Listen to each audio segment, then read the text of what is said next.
We've all heard of the 7 natural wonders of the world. It turns out they're only the tip of the iceberg. CBS News travel editor Peter Greenberg has found another 7 lesser-known natural wonders, and he says they are just as impressive as their most famous counterparts. Good morning to you, Peter. And chances are you haven't heard about them. We certainly haven't, because a lot of these names I hadn't heard of. Let's start off. I can't even pronounce some of these names. Let's start off in Juneau, Alaska. Juneau, by the way, Anthony. Thank you very much. Stephanie knew. About 10 minutes outside of Juneau, you'll find the Mendenhall Glacier. This is a 12-mile-long glacier. It's just amazing because of the intensity of the colors. Look at that blue. You can go on the top of it. You can drink the glacier water. You can even do dog sled racing. But the cool thing is, it's the only glacier I know you can actually walk through in these caves. Wow. And it's the light coming in these caves, that intense blue light. You don't find that anywhere else. All right, we've got the Grand Prismatic Spring, which is in Wyoming in Yellowstone National Park. It's the largest hot spring in the U.S. And the 3rd largest in the world. And what's interesting about this, it's about 160 feet deep. Again, the color blue. Look at that blue. Wow. The intensity of that water, it's so pure. But the key here isn't the blue water, it's the rings around it. Because it depends on the time of the year that you go, that'll determine the color of the rings. If you go in the summer, it's orange, red, and yellow. If you go in the winter, it's green. So you sure they didn't use an Instagram filter to make it that blue? Because that's nothing was used in this photograph. It looks like it's on fire. That's amazing. Yeah, you'll find that, by the way, in the northwest corner of Wyoming. It's really great. All right, so south of the border, there's the Iquil Cenote in Mexico. This is a natural swimming hole. Well, it's a natural swimming hole, but diving enthusiasts and adventure seekers will actually dive it as well because it's 130 feet deep, so you can actually dive into this.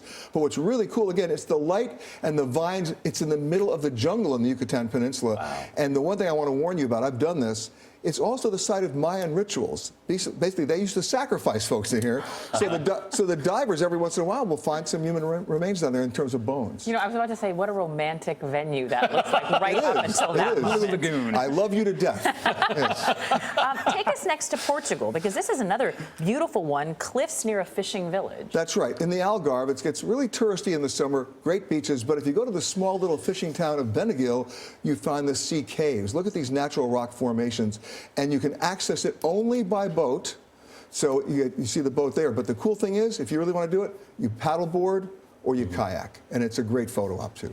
Okay, here's where I may be pronunciation challenged. Next, we're going to Norway. Yes. The Saltstrumen Maelstrom. But not bad. Sounds like a bad rock band that you've already profiled. Yes. But the interesting story about this is it's the biggest tidal surge in the world. Wow. We're talking about water that gets up to 25 miles an hour because you have 1.5 billion cubic feet of water going through here every 6 hours with only a 500-foot narrow passageway. Okay. And what's great about that is if you go fishing, on the other side of it, boy, great fishing. Is this still for kids? Can you take kids to do this? Absolutely, because they're great boat tours, as you can see.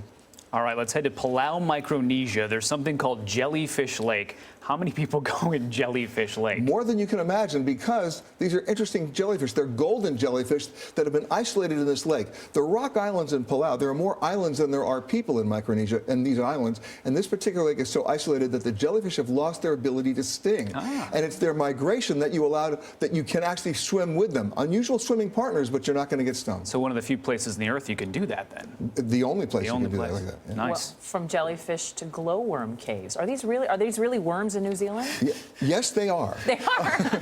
These are caves that were discovered about 100 years ago, actually 150 years ago. And what's interesting about it is it's the stalactite formations underneath that. You can go down. I rappelled down there. It's like being on the moon. And it's the light coming through the stalactite formations and the glowworms that light it up, as you can see right there, that make the difference. Wear really good shoes, really strong shoes, because once you get down, you got to come back up. And you come up on these iron stairs. It's wild. Iron stairs? Yes, they had built the iron staircase, yeah. But it's like a ladder. I want Peter Greenberg's life. I know. Well, you always bring us pretty images, but these are really just beautiful. They are 7 wonders. They are. I get it. You got it. Peter Greenberg, thank you very much. Anytime. Have a lovely 4th of July weekend. Same to you, sir.